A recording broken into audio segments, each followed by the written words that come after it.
Ó, Olá, é um prazer poder estar aqui de novo com esses grandes amigos, Marcos Sais, advogado Sais Advogados, Marcos Araújo, biólogo em Minas Gerais, e o nosso habitué aqui, Enio Fonseca, engenheiro florestal, que já participou conosco, assim como o Sais de outras gravações. E o tema de hoje é o projeto de lei do licenciamento ambiental.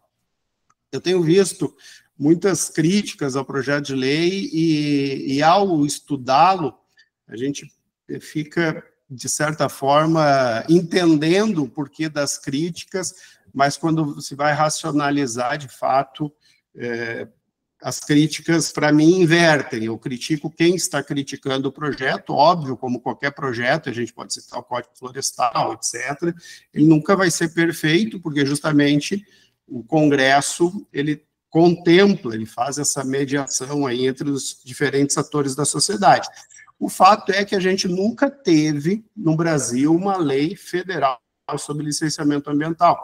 Isso gera o quê? Gera um tema de extrema importância sendo regulado de maneira infralegal, seja através de resoluções do Conselho Nacional do Meio Ambiente, resoluções dos Conselhos Estaduais do Meio Ambiente, resoluções dos Conselhos Municipais do Meio Ambiente, instruções dos órgãos ambientais, portarias, instruções técnicas, enfim, e para o operador, não só o jurídico, mas o técnico que vai atuar na matéria, isso é um problema. Por quê? Porque a gente não tem, e creio que esse é o desafio desse projeto de lei, tentar buscar a segurança jurídica. Por quê? Porque a insegurança, ela só vai beneficiar quem não quer resolver.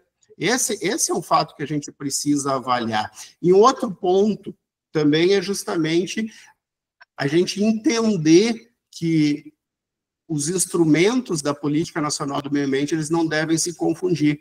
Tem muita gente dizendo que esse projeto de lei, que foi aprovado já nas duas casas, está indo à sanção presidencial, nós estamos gravando aqui em julho de 2025, esse projeto ainda não foi sancionado, mas ele não pode confundir, como muitos estão querendo fazer, dois instrumentos da política nacional, que um deles é o licenciamento ambiental, que é uma atuação preventiva ou corretiva, algumas vezes, e um outro instrumento é fiscalização. Fiscalização não tem nada a ver com licenciamento. E isso é muito importante que a gente compreenda, quando dizem assim, esse projeto de lei é ruim porque vai permitir poluição. Não, a poluição ela vai existir com ou sem licenciamento ambiental, aí é um problema de fiscalização ambiental. O licenciamento ele atua antes disso. Mas, de qualquer forma, estou aqui com três especialistas no assunto. Vou começar pelo Marcos Sais, tá, que é profundo conhecedor do tema, e não só conhecedor do tema, como atuou já há anos dentro do Congresso Nacional na aprovação, discussão e debates desse projeto de lei. Sais, por favor. Boa tarde, meu caro amigo Maurício, boa tarde, Enio, Marcos, meu xará. A satisfação estar aqui com vocês para falar desse tema, e me parece, né, Maurício, como você fala, desmistificar algumas questões, né? Eu acho que a primeira delas é efetivamente, o licenciamento ele é um instrumento tão importante e nós estamos tratando do primeiro marco legal, né? A gente tem hoje de normas federais tratando sobre o licenciamento a resolução CONAMA 01 de 86, quer dizer, tem quase 40 anos de existência, e a 237 de 97. Normas de um momento do mundo completamente diferente, né?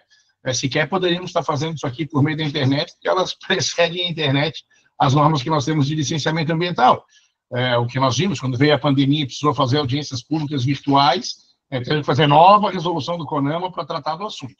Então, na verdade, é um projeto de lei que remonta ao ano de 2004, ou seja, ficou 21 anos em debate nas nossas casas legislativas. Ele vem para regulamentar o licenciamento ambiental brasileiro, em âmbito federal, dos estados e dos municípios, então se aplica a todos. Aqui é a primeira grande questão, Maurício. Ele vem para uniformizar. E é interessante algumas críticas, a gente vê algumas pessoas falando, vai ter guerra ambiental agora com a vinda do projeto de lei. Não! O que existe de guerra ambiental é hoje, quando cada estado licencia a sua maneira. E municípios que promovem o licenciamento também a partir do seu regramento. Então, a primeira questão é que lá na exposição de motivos do PL em 2004 se falava precisamos de uma lei que uniformize as exigências do licenciamento ambiental, até porque quem criou as fronteiras foi o ser humano e não o meio ambiente.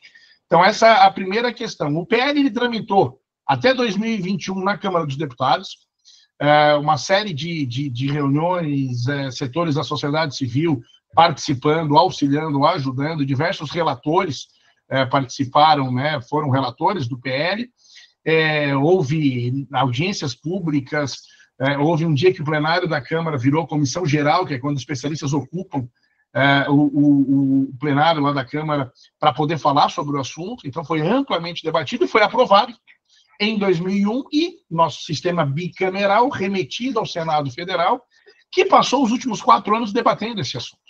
Novamente, uma série de audiências públicas, pudemos participar também no Senado, debatendo o projeto de lei, esse regulamento para o licenciamento ambiental.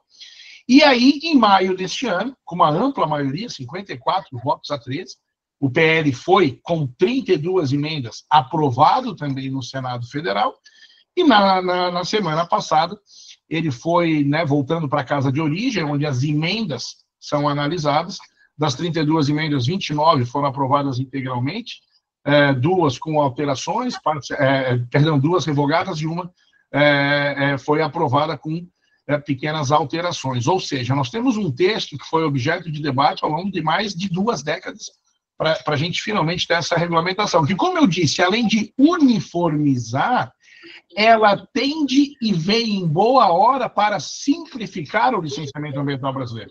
A sistemática trazida pelas resoluções do CONAMA, como eu disse, em outra época, e especialmente a 01 de 86, é para regulamentar o EIA-RIMA, o Estudo de Impacto Ambiental e seu consequente relatório de impacto ao meio ambiente, para obras de significativo impacto ambiental, que é inclusive o que a Constituição Federal nos traz, né? A Constituição não fala de licenciamento, ela fala do EIA-RIMA para obras de significativo impacto, ou seja, a grande massa de processos de licenciamento são de projetos de médio ou de baixo impacto ambiental que precisam ter uma simplificação, porque esta burocratização, esta demora no processo de licenciamento ambiental não se converteu necessariamente em qualidade desses licenciamentos ambientais. Então, uma simplificação, assim como uma uniformização, muito importante, e, por fim, uma modernização. Isso que vários, né, representantes do setor produtivo brasileiro, que são os clientes, né, do licenciamento ambiental, aqueles que querem utilizar os recursos naturais com sustentabilidade da forma correta para ter a sua atividade licenciada e gerar emprego, renda, enfim, eles precisam também da simplificação, da uniformização e de uma modernização.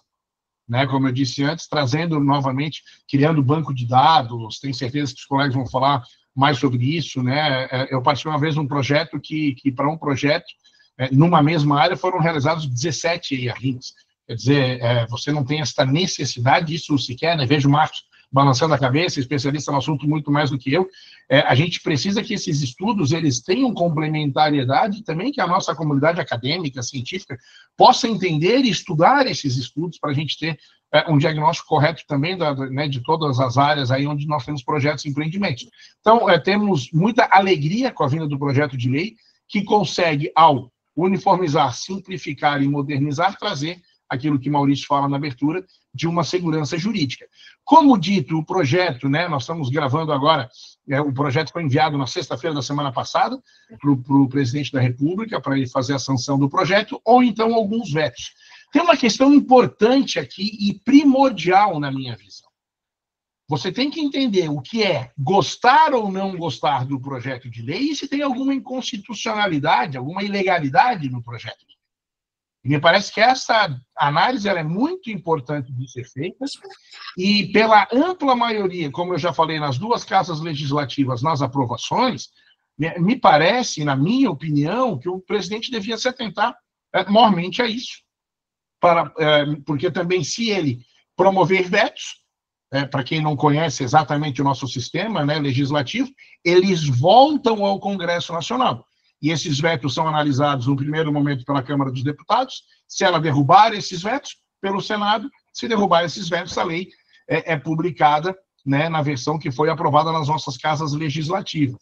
E aí vem um outro momento que, eu não sei dizer se é felizmente ou infelizmente, se está no nosso sistema de controle de constitucionalidade do nosso país, mas todas as leis ambientais, o Código Florestal, Enio te acompanha muito de perto essa questão, lembra bem, né, houve 3 ações de controle de constitucionalidade, uma de declaração, né, uma ADC, declaratória de constitucionalidade, e durante os últimos 10 anos, né, a lei, o Código Florestal fica sendo avaliado, a sua constitucionalidade pelo Supremo Tribunal Federal. Então, é o que nos parece, a lei ela traz simplificações sem perder o critério, a lei traz o licenciamento por adesão e compromisso, que os estados que já fizeram conseguem ter ótimos resultados, não de flexibilização, mas sim de otimização, e a gente espera que essa norma efetivamente entre em vigor, tem se chama de vacatio legis, até ela ter efetivamente seus efeitos, né, no nosso mundo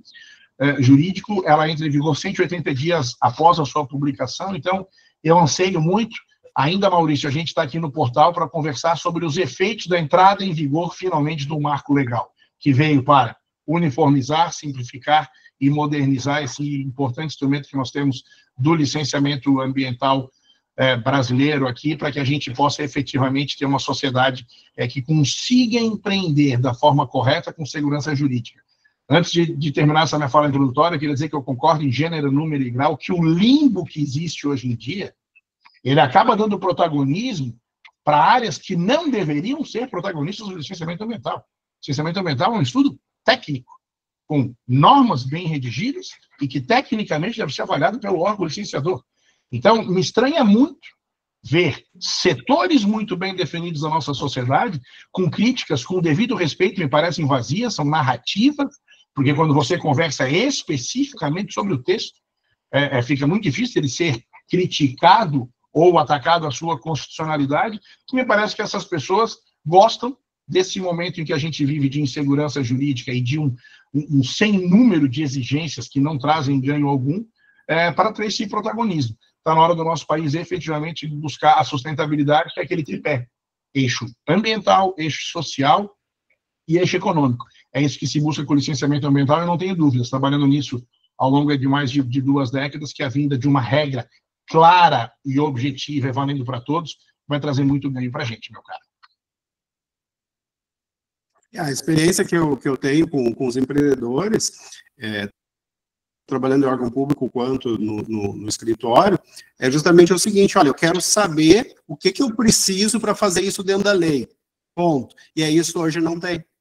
Hoje a gente não consegue. E 17 é a rima para mim é novidade, Sais. Eu já tinha visto a rima depois da obra pronta, que a Constituição é clara dizer que é um estudo prévio, né? Mas eu já vi a rima da obra pronta, o que o PL resolve isso, né? Mas 17 é a rima.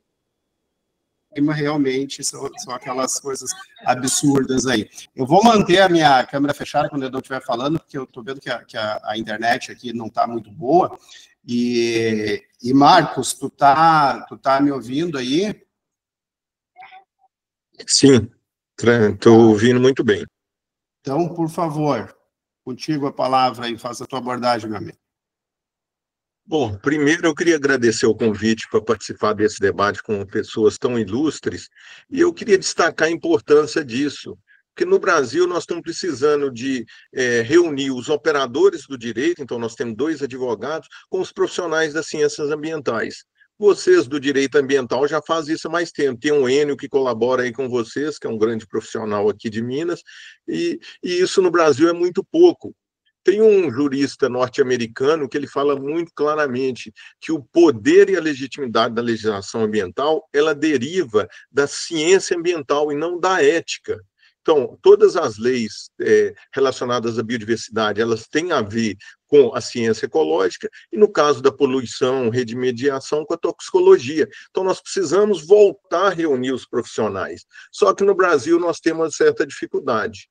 E aí eu vou entrar num tópico, né? Por que dessa rejeição muito grande ao PL? vocês comentaram aí, quando o projeto foi aprovado agora na Câmara, foi uma enxurrada de artigos contra. Hoje eu acabei de ver na Folha de São Paulo, Carlos Nobre, que é do tido Papa aí como das mudanças climáticas, falando um artigo hoje sobre o PL da devastação. Por que isso? Bom, eu sou biólogo, mas eu trabalho com melhoria da gestão ambiental pública. Então, é uma mistura de biologia com administração. E há mais de 20 anos a gente vem tentando fazer essa modernização da gestão ambiental no Brasil e tem encontrado extrema dificuldade. Isso nos levou a refletir por que precisamos de modernizar, mas não conseguimos. Então, nós fizemos um estudo sobre gestão ambiental no Brasil desde 1780. Todas as leis que surgiram, discussões nesse período, tentando entender o que embasava, quem eram os atores que estavam discutindo aquele tema, quais as teorias embasavam eles e qual era o ambiente sociopolítico do país onde as discussões se davam. Então, nós conseguimos mapear isso de 1780 até 2020, podemos dizer. Então, o que a gente observa? Nós temos lá na Constituição, artigo 225, né? Todos têm direito a um ambiente ecologicamente equilibrado. E isso vem de quê? Isso vem da ecologia, né? Isso era um paradigma da ecologia que falava o famoso equilíbrio ecológico, né? Então, a natureza está em equilíbrio, e isso leva a 3 pressupostos, né? Então, se a natureza é deixada quieta, ela vai para o processo de sucessão até o clímax, e essa é o ideal, o estado ideal da natureza que deveria ser conservado. Nós deveríamos evitar qualquer mudança que afete esse estado clímax. E se a natureza muda, com o tempo ela retornaria a esse processo. Isso gerou qual tipo de política? A política do não me toque, mantenha a distância. O Enio foi do IBAMA, ele conhece muito bem, principalmente unidades de conservação, né? Ou deixa a natureza em paz. Então, nós temos uma parte do movimento ambiental e da área acadêmica que tem essa concepção de mundo com base na ecologia dos anos 60. Esse é um paradigma que, quando estávamos constitucionalizando, ele caiu dentro da ciência ecológica e essa discussão não é feita no Brasil. Mas essa parte do movimento ambiental que surgiu ali na década de 60, os chamados preservacionistas, contém isso muito forte. Por outro lado, na década de 80, surgiu uma outra parte do movimento ambiental, os chamados socioambientalistas, que hoje são os mais vocais, né? Na verdade, é uma influência muito forte nesse ambiente, né? Nós estávamos na abertura da ditadura militar de 65, né, naquele processo de abertura, a vinda dos exilados, então surgiu esse movimento com forte influência marxista. Então, o que a gente tem hoje? Esse movimento socioambiental, eles lutam contra o capitalismo, e o meio ambiente é mais uma trincheira para isso. Então, o Marx colocou muito bem, 21 anos tramitando, eles falam que não está bom. Por que não está bom? Porque nós não queremos isso, nós não estamos discutindo impacto, nós estamos querendo impedir o avanço das grandes empresas, dos grandes projetos nacionais, e com isso, toda essa questão indígena, quilombola, é colocado nesse meio aí como uma forma de luta contra o capitalismo. Então, o que a gente tem que ficar claro porque se fosse questões técnicas, daria para debater na Câmara. O Marcos falou aí que tiveram uma sessão onde inúmeros especialistas, então daria para ter chegado a resultados muito bons se fosse o problema esse, mas eles não querem. Então tem que ficar muito claro o que está em jogo na discussão ambiental brasileira. Uma grande parte do movimento usa isso como trincheira de luta contra o capitalismo. E aí qualquer PL que se fizer que não embargue tudo, não vai para frente. Então, esse é um ponto que eu queria destacar, essa origem dessa resistência muito forte que nós temos aqui. Muito bem colocado, muito bem colocado. O problema não é o meio ambiente, o problema o meio ambiente é usado, né, para buscar os objetivos. Enio, e vetos, Enio, porque eu não acredito que o projeto vai ser vetado como um todo, mas eu acredito que terão talvez alguns vetos, ou como aconteceu com o Código Florestal, que ele teve no mesmo diário oficial a publicação da lei, vetos incontáveis e mais uma medida provisória ainda alterando né, mesmo depois de debate aí durante anos. O que tu pode contribuir nesse sentido, Enio? Qual é a tua sensibilidade? Olha, primeiro, né, é importante agradecer, estar mais uma vez aqui, né, sob os auspícios aí do nosso canal Direito Ambiental, né, participando aqui, né, desse podcast, né, e ter aqui ao lado, né, dois amigos frequentes ao longo, né, dos anos, que é o Marcos Sais, né, e o Maurício, e encontrar o Marcos aqui, né, que na condição de biólogo também prestou serviços à CEMIG enquanto eu estive lá, né, nos nossos inúmeros programas que a gente tinha, especialmente, né, de qualidade de água, e ele, né, esteve atuando em muitos desses projetos. Bom, aí eu queria lembrar, e tendo já ouvido, né, os dois que me antecederam, de que a gente tem uma política nacional do meio ambiente que não tem como instrumento apenas licenciamento ambiental, né? São, né, quase 10 outras iniciativas e ações, né, que fazem parte de um arcabouço de governança ambiental do país. Lamentavelmente, né, o licenciamento ambiental, pelas suas características, ele ganhou, né, uma hipertrofia, né, fantástica ao longo desses anos, porque pelo seu dinamismo, né, e pela obrigatoriedade de que alguém precise se licenciar, né, esse instrumento, de fato, ele se consolidou como um ato formal do poder público na sua emissão, e enquanto os demais ficaram para trás, patinando, mas cada um deles tem muita importância. No entanto, todo mundo acha que é só o licenciamento que existe, né, como uma peça, né, da governança ambiental. E tudo cai para o licenciamento, né, não apenas a avaliação, né, eu vou chamar ambiental, mas, né, a avaliação ela é mais completa, ela também tem aspectos de economia, aspectos que envolvem a economia de projetos, né, seus impactos, medidas mitigadoras, como entra dentro lá todas as deficiências estruturais de uma determinada região. E, portanto, né, tudo cai para o licenciamento. E iniciativas e governanças setorizadas, né, do poder público, como, por exemplo, áreas de infraestrutura, saúde, educação, ficam para trás, mas na hora que chega o licenciamento, tudo cai lá dentro, né, e, de alguma maneira, imputando ao empreendedor um monte de obrigações. E aí, exatamente por causa disso, como o licenciamento é o grande instrumento que está vigente, há uma percepção muito clara, né, e o Marco pontuou isso aí, olha, não é nem pelo licenciamento, é por impedir, né, o desenvolvimento, que muitos desses movimentos se posicionam aí num contexto, porque você observa a dificuldade de qualquer iniciativa de natureza, eu vou chamar econômica, e as demais associadas enfrentam ao serem implantadas. Você começa, olha que maravilha, a usina eólica é a salvação, que coisa boa, daqui a pouquinho você já tem um movimento enorme contrário às usinas eólicas, alegando a mortandade de pássaros, barulho, emissão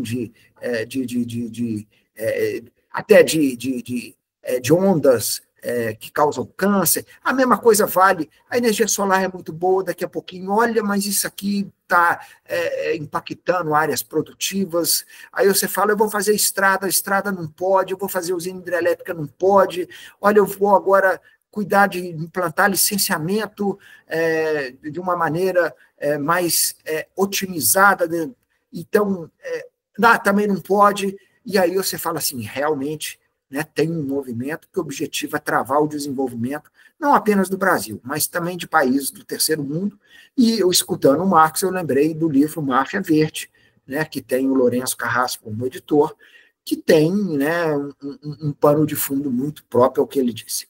Mas eu gostaria de dizer o seguinte, que num país que tem regras de governança social, a lei é o grande instrumento para isso.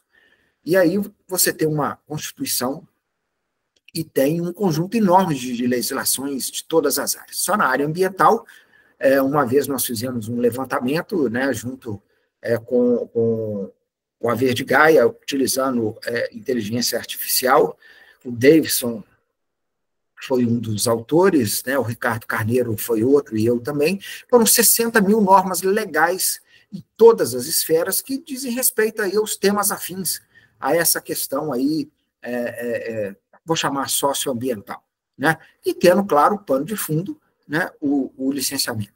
Ao longo de 42 anos de atuação, principalmente vinculada a atividades de infraestrutura, né, a energia, principalmente, onde eu fiquei 30 anos, né, trabalhando no CEMIG, trabalhei no Estado, em um dos órgãos da Secretaria de Meio Ambiente, o IAF, o superintendente, né, do IBAMA, tem uma consultoria, né, ambiental estratégica, a PECA-FOO, atuo na área de sustentabilidade, no agro, como diretor da Alagro, Academia Latino-Americana do Agronegócio, atuo na área de energia, no Fórum de Meio Ambiente do Setor Elétrico como conselheiro, onde fui presidente, vice-presidente, atuo na área da mineração, onde hoje estou como diretor de Meio Ambiente e Relações Institucionais da SAM.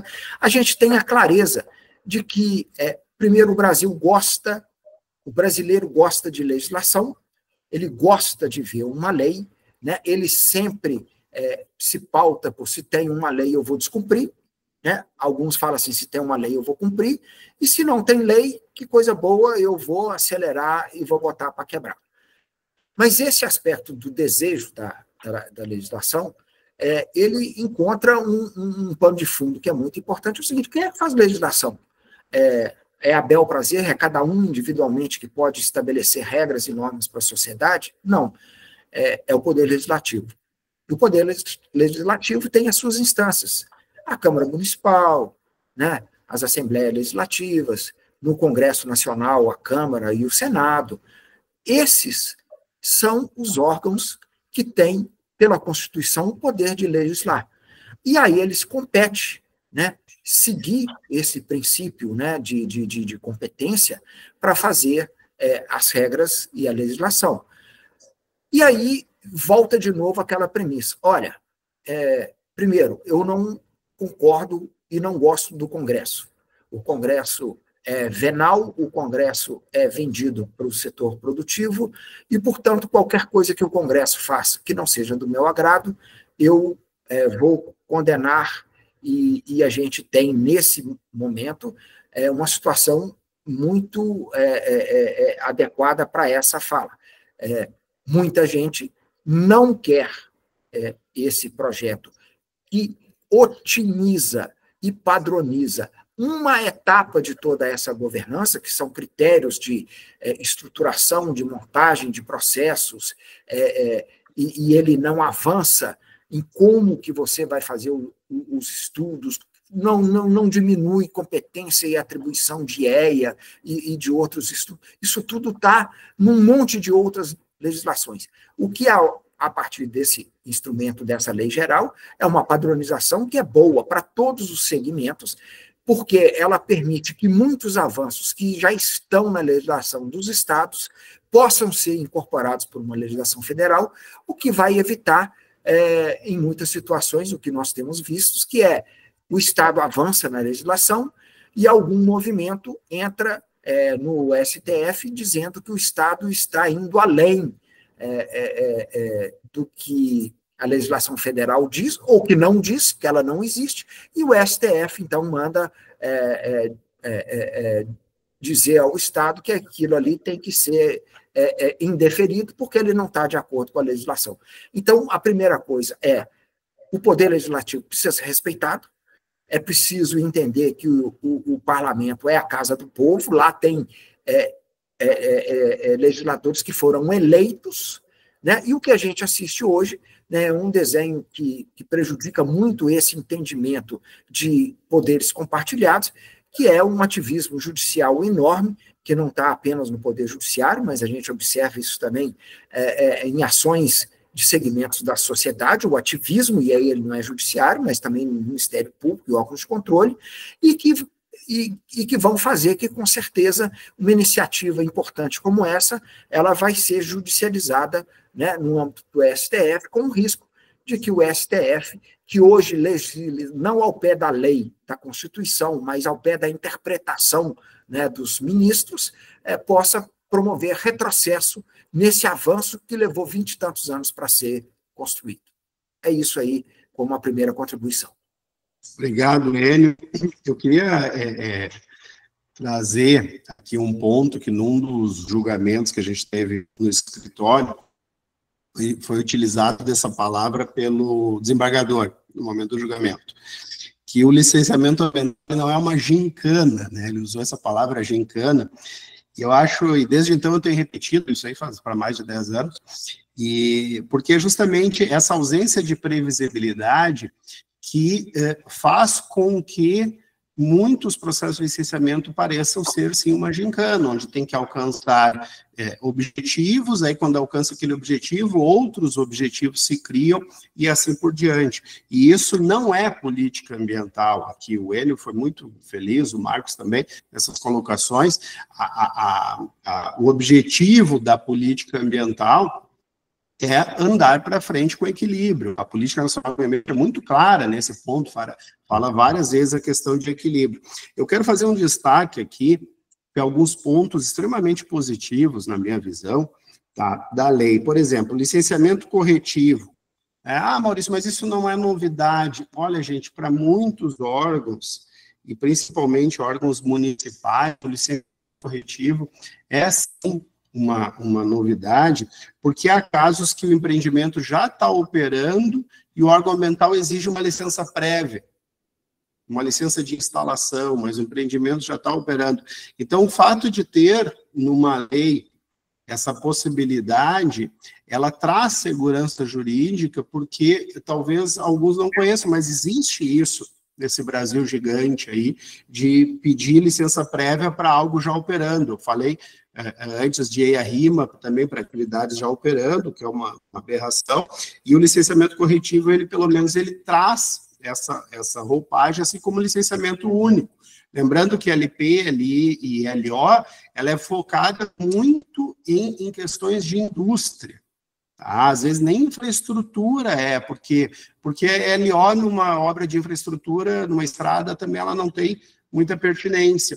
Então, esse projeto de lei, ela traz questões que não é esse procedimento trifásico tradicional, muito focado na indústria, que alguns órgãos ambientais querem incutir esse método trifásico em todos os empreendimentos, e isso não é cabível. Um loteamento, por exemplo, na minha visão, não tem que ter uma licença de operação, né? Por quê? Porque no momento que foi feita a estrutura, foi vendido os lotes, acabou, nem o empreendedor está ali mais. Um outro ponto que eu trago extremamente positivo também é os incentivos que são trazidos para a desburocratização do licenciamento em obras de saneamento. Infelizmente, o Brasil tem um déficit de saneamento gigantesco e a gente sabe que isso gera prejuízos à saúde pública, e esse projeto de lei ele coloca que obras de saneamento elas estão isentas, inclusive, de licença ambiental até atingir as metas de universalização. Então, quer dizer, eu tenho uma meta, um determinado órgão do governo diz, olha, precisa melhorar aqui o tratamento de esgoto, por quê? Porque a população sofre com isso. Bom, mas eu não consigo fazer uma rede de esgoto porque o órgão ambiental não me deu a licença, ou demora para dar licença. Então, esse é um ponto. Ecopontos e postos de entrega voluntária de logística reversa, isso aqui também eu vejo como algo extremamente positivo, por quê? Porque são atividades que trazem um benefício ambiental. Então, se traz um benefício ambiental, se eu estou melhorando o ambiente, extremamente justificável que essa atividade seja desburocratizada. E a questão de prazos é essencial. Tá? Por quê? Porque nesse projeto de lei nós temos prazos para o órgão ambiental, por exemplo, para entregar um termo de referência do EIA-RIMA, ou termo de referência sem EIA-RIMA, mas ali do licenciamento ordinário, que ele já deve ter pronto, mas no caso de não ter.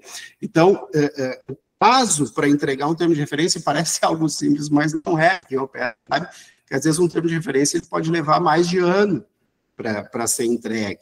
E esses prazos também, eles foram dados para aquilo que a lei chama de autoridades envolvidas, que para mim esse aqui é o ponto principal da lei. Por quê? Porque são órgãos que não são licenciadores, e aqui a gente pode citar basicamente 3, ICMBio, IFAM e Fundação Zumbi dos Palmares. São órgãos que não são do Sistema Nacional do Meio Ambiente, é claro, o ICMBio mas são órgãos que não...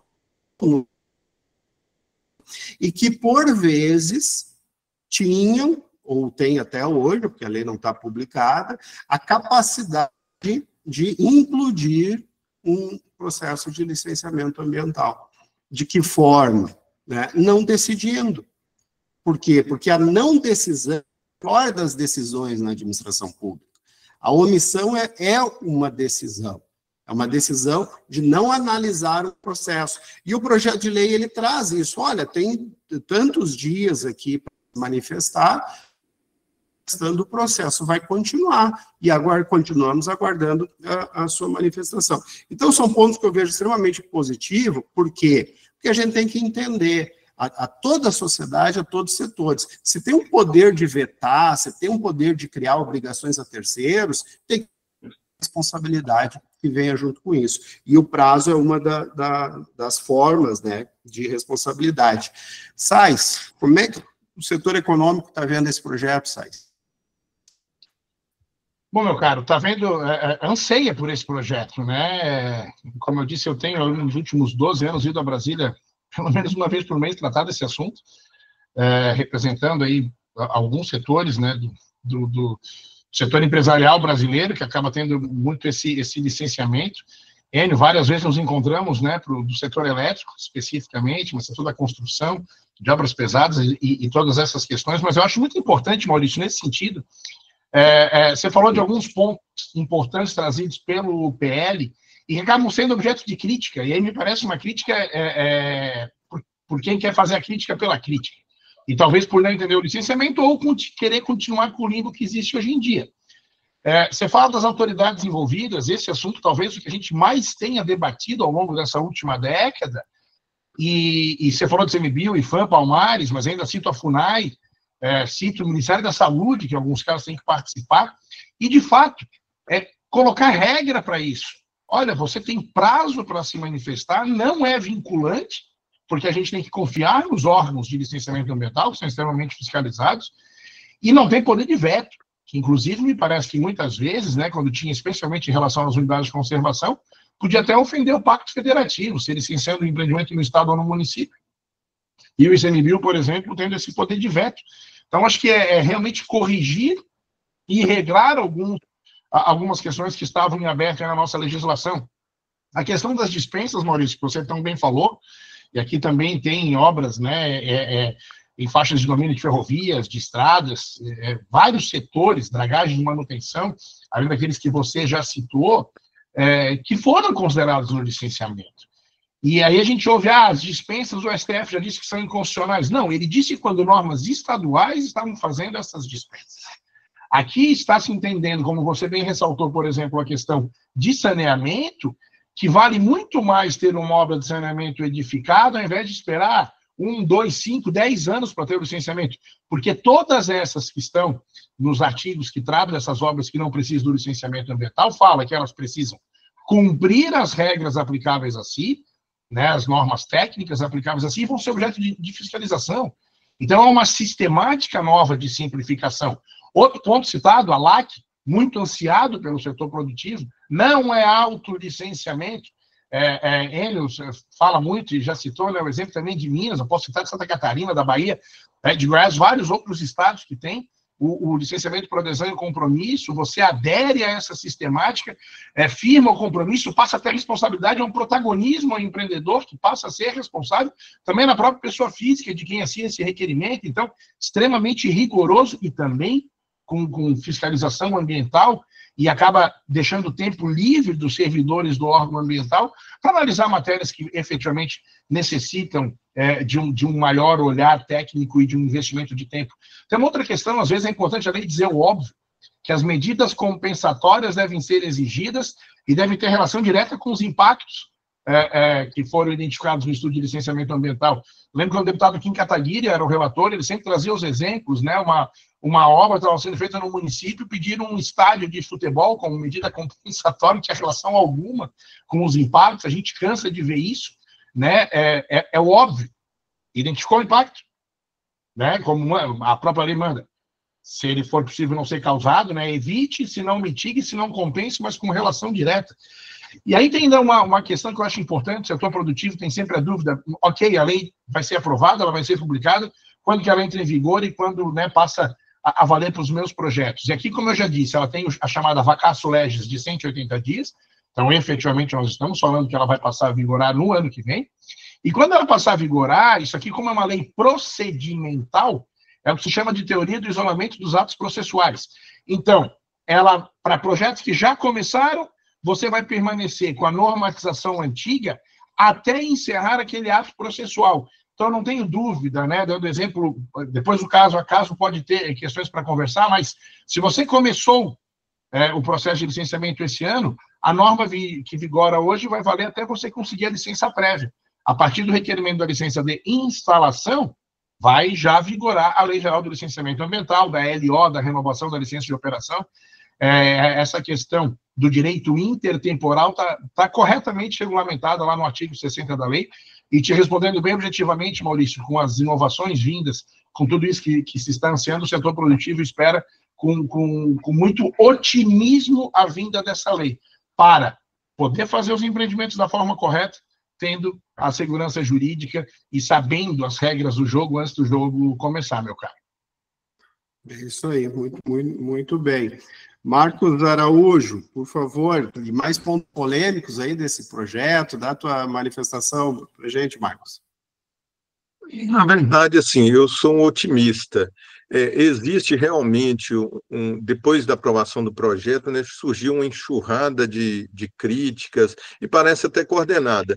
E aí até depois uma provocação para o SAI, por que nós do lado de cá somos tão, vamos dizer assim, incompetentes para articular a reação, né? Quando o projeto foi aprovado, o pessoal da USP fez um parecer técnico, tem um professor de Minas aqui da UFOP que eu conheço muito, de repente esse parecer já saiu no Estadão, no UOL, no Metrópolis, em tudo quanto é lugar. Então eles são muito articulados para divulgar a visão deles, e nós não podemos isso. Agora, o que eu acho que a gente tem que partir para agora para frente é como implementar o projeto de lei, tendo como balizador essa agilização que o setor produtivo precisa, mas também sem comprometer os controles ambientais. E aí eu acredito muito na tecnologia.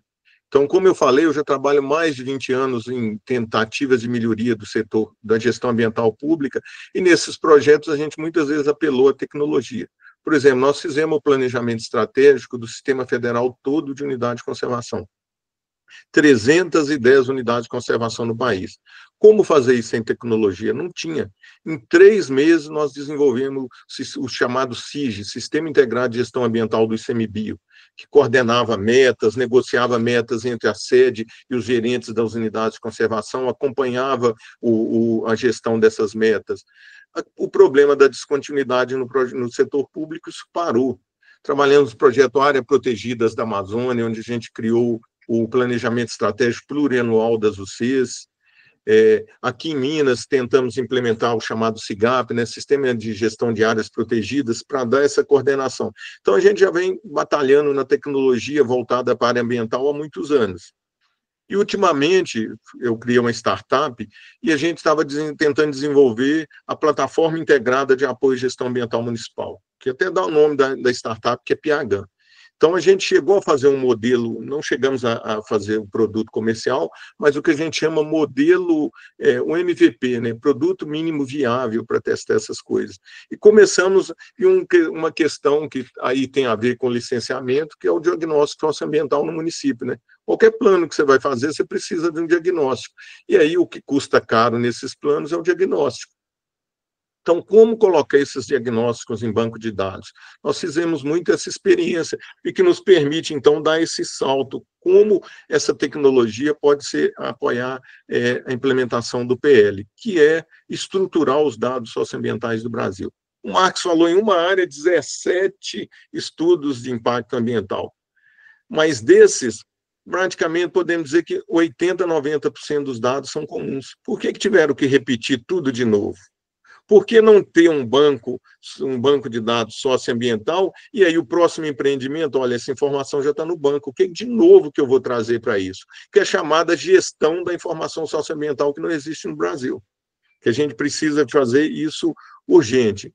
Então, para todas as colocações que os ambientalistas têm feito de críticas ao PL, a gente acredita que a tecnologia pode realmente ajudar. Por exemplo, eles criticam muito, muitos setores estão isentos do licenciamento, a liberação do agronegócio. Ora, mas com a ajuda de tecnologia, esse banco de dados socioambiental, inteligência artificial, os órgãos podem criar guias personalizados para cada região do estado. Olha, se você vai implementar um empreendimento nessa região, você está dispensado do licenciamento, mas está aqui as boas práticas a serem seguidas. Nós estamos hoje no século XXI, a relação do setor produtivo com o meio ambiente é outra, não é aquela década de 80 que havia resistência. Hoje ninguém se nega a colocar boas práticas de gestão em práticas. Outra crítica muito colocada, né, o autolicenciamento. Mas ele vai ter que preencher um formulário. E se esse formulário for bem planejado e tiver ali por trás os bancos de dados socioambientais, algoritmos de inteligência artificial, é possível também emitir essas diretrizes individualizadas sobre a gestão socioambiental muito bem feita e dar diretrizes para a fiscalização. Como já foi colocado aqui, o fato de não licenciar ou de se fazer autolicenciamento não está imune à fiscalização. A mesma coisa, renovação automática de licença. Nós hoje estamos trabalhando um pouco nessa linha com o órgão ambiental de Minas, aliás, na questão das condicionantes, mas na relação à renovação automática, se você automatizar o acompanhamento das condicionantes ambientais e tudo ali, em vez de ser papel hoje, que o órgão nem olha, só olha quando vai fiscalizar ou vai renovar a licença, se você coloca isso em banco de dados, as informações já são cruzadas e quando chega para renovar a licença, já tem todo um parecer ali do que aconteceu do empreendimento. A recuperação também do que a gente acha importante, recuperar o conhecimento organizacional dos órgãos ambientais. Quantos milhares de empreendimentos, quantos empreendimentos de, por exemplo, saneamento básico já foram licenciados no Brasil? Então, já se conhece os impactos mais frequentes, como mitigar ou como compensar esses impactos. Então, isso pode virar diretriz sem ter necessidade de gastar aí um tempo com licenciamento. Outra questão colocada das condicionantes, né? Nós estamos construindo aqui para Minas, com recursos da Fundação de Amparo à Pesquisa, o CLIC, que é o chamado Condicionantes do Licenciamento, que é o Sistema de Gestão de Condicionantes Ambientais da FEAM. Nós estamos processando, né, mais de 30 mil pareceres de licença, pegamos os PDFs, transformamos em texto, agora estamos analisando isso com inteligência artificial para retirar as condicionantes ambientais, melhorar a redação disso, para depois isso constituir um banco padrão para a FEAM poder utilizar. Então, a tecnologia tem todo o potencial para que a Lei Geral do Licenciamento Ambiental seja implementado, garantindo agilidade, sem perda de controles, os controles ambientais. É desafiador? É desafiador, mas hoje em dia é muito possível de ser feito. Então, eu sou muito otimista. As questões legais vocês colocaram muito bem, são especialistas. Né? Mas o bom é ficar com uma resolução de 1986, né? Uma resolução do CONAMA de 1986. Essa é a solução. Mas é essa questão, Maurício, a discussão não é muito dos impactos, mas é travar o desenvolvimento econômico, é isso que está por trás da discussão. Então, a gente que conhece, que tem essa visão, olha, a grande crítica dessas organizações ambientais, a maioria é isso, é a mentalidade anticapitalista que nós temos no Brasil. Infelizmente, a gente estudou isso a fundo. Ao longo do século XX, o liberalismo ele foi decaindo no Brasil e surgindo um pensamento autoritário. Então, nós já chegamos no século XXI, não existe liberalismo no país.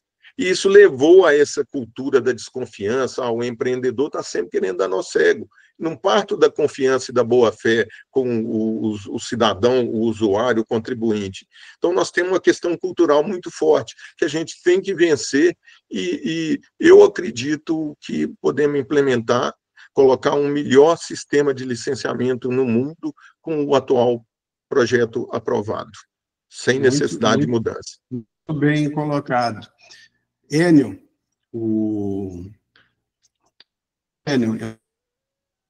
a minha conexão não está bom, espero que depois na edição seja possível que a gente distribua esse material. Enio, tá me ouvindo? Vamos no mudo, Enio. Pronto. Eu vou aqui fazer, com certeza, já, né, a minha consideração final aqui. Lembrar que, né, o Marcos fez uma boa defesa, né, do que é o instrumento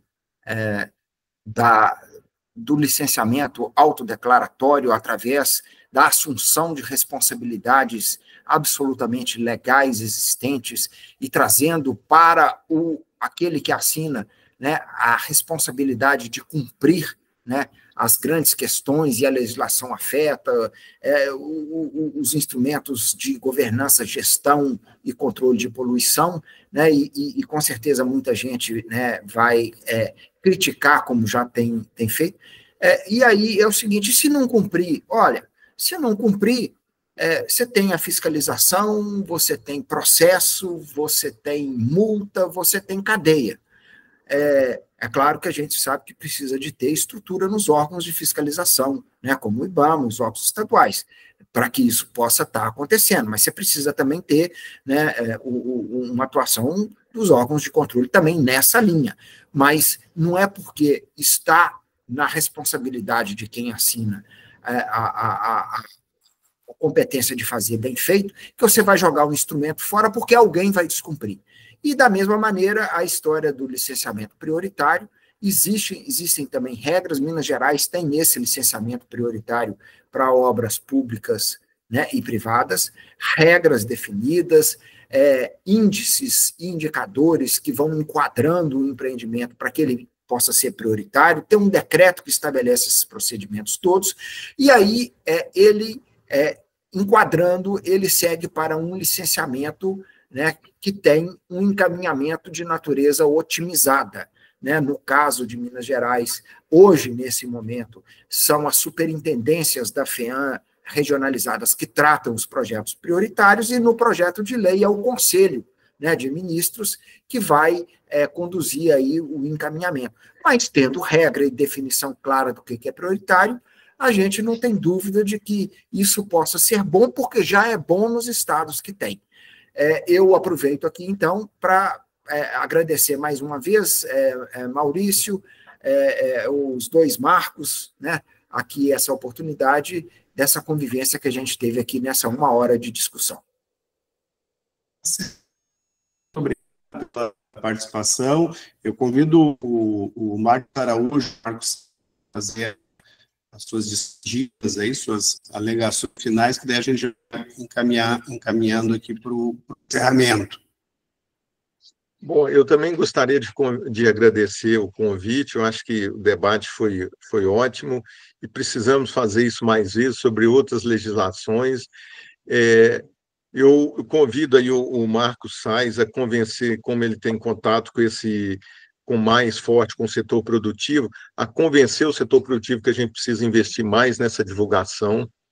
Quer dizer, a gente tem que contrapor essa avalanche de informações contra que tem vindo com o PL, então a gente precisa de estruturar isso mais. Eu acho que o setor produtivo tem condição de fazer isso. E, do ponto de vista do PL, da Lei Geral do Licenciamento, agora o que a gente acha que deve debater é como construir esse caminho prático para a implementação bem feita dele. Então, acho que a gente já partir para esse debate, desenhar muito bem o caminho e oferecer isso para os órgãos públicos, para os estados. Olha, está aqui o roadmap para como a gente pode implementar um licenciamento que a gente chamaria de classe mundial, ou seja, que destacaria a nível internacional. Muito obrigado. É isso aí, Marcos. E é o que eu digo sempre, por que o biólogo da iniciativa privada vale... Os dois tiveram a mesma faculdade, mas o que o técnico do órgão público diz parece que vale mais do que o técnico da iniciativa privada. É isso aí que tem que acabar, né, com isso. Sais, tá em condições aí para as alegações finais? Claro, meu caro, eu acho só uma questão, né, até através da provocação do Marcos Araújo, eu não gostaria nem de dizer lado de cá, lado de lá, Marcos, eu gostaria só que a gente conseguisse ter efetivamente um debate técnico, né, porque a maior parte das críticas, como eu disse, e sim, é inegável, a mídia tem dado, né, um espaço muito grande aí para as críticas, mas até eventos como esse são muito importantes, para a gente poder demonstrar que o licenciamento ambiental vai melhorar com a vinda da Lei Geral.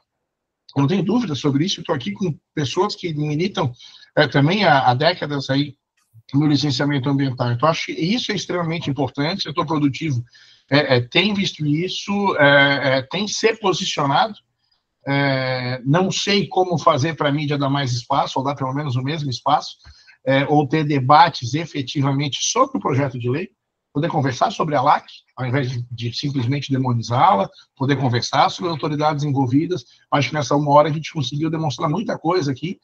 Gosto muito da sua fala da tecnologia, de fato, é o que falta muito, esses bancos de dados. O licenciamento também tem essa questão, né, de trazer conhecimento para a nossa comunidade científica, financiada pelos empreendedores, e mais uma vez, utilizar os recursos naturais de maneira correta é algo essencial para o nosso desenvolvimento sustentável.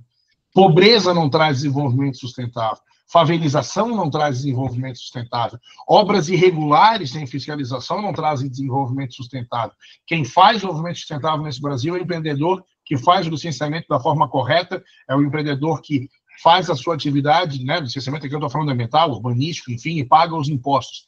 É esse tipo de empreendedor que anseia pela vinda de uma lei que traga inovações tecnológicas, que traga uniformização, que traga essa possibilidade de a gente efetivamente pegar o mandamento do artigo 225 e garantir esse meio ambiente ecologicamente equilibrado, que é bem de uso comum do povo, para as presentes e para as futuras gerações. Eu tenho muito orgulho de defender a vinda do projeto de lei, eu tenho muito orgulho de trabalhar em licenciamento ambiental, porque eu tenho convicção que dessa forma a gente está garantindo esse meio ambiente para as presentes e para as futuras gerações, e obedecendo o mandamento constitucional. Maurício, antes de terminar, só queria te dar os parabéns, meu caro, por tantos anos. Você é um desses que propaga um bom direito ambiental, abre espaço para a área técnica no portal, é um abnegado nisso. Parabéns, meu caro, estamos aqui sempre à disposição para auxiliar esse canal e esse portal, que é absolutamente essencial para a gente ter debate de qualidade.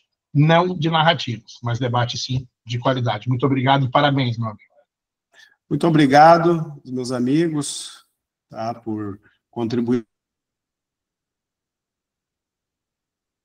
E o objetivo, sim, Sais, do direitoambiental.com é debater o direito ambiental como direito, e não como ambientalismo, que como tu já me falou certa vez, o direito ambiental ainda é direito, né? Então não podemos esquecer disso.